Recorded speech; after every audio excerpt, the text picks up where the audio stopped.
My name's Richard Griffiths. I'm Professor of International Studies here at Leiden University, and I ran a MOOC called Configuring the World, which we've run 3 times so far. One of the things I've always dreamt of doing is to have this course in cyberspace and yet to link up real-world classrooms. So we'd actually prepared the material for Configuring the World, and I had a summer school to give in China. So what we did is we gave the Chinese students the material and they studied it and discussed it in the classroom. But at the same time, we made it known to all our incoming students that they could follow this course globally.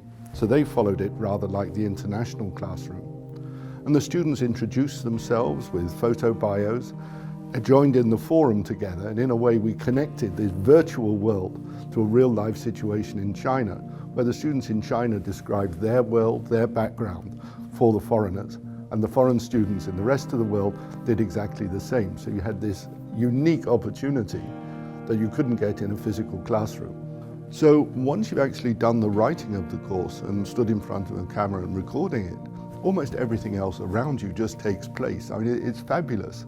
You end up just pushing a button and the course is run, and when it runs the second time, you just get all the spin-off of it, and you just enter and discuss in the discussion forums. It's like walking on air. It's fabulous.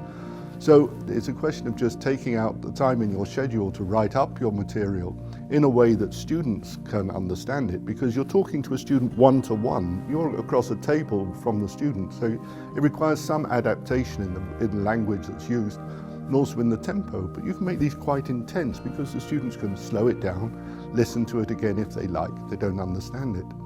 So no, I would recommend anybody who has a message that thinks that has to repeat it anyway in a class to consider also doing it in this framework. I think for me the most difficult bit was the actual recording. I hadn't anticipated how difficult it was to stay on subject whilst looking at the camera and not forgetting to smile. I mean, as an academic, you strut around the stage with hardly any notes for 40 minutes on the trot, and yet being tied down to this framework and then having to think the thoughts in a rational order, that was very hard at first. But again, it's something you have to get used to, and with the encouragement of the camera team, that eventually became the most normal thing in the world.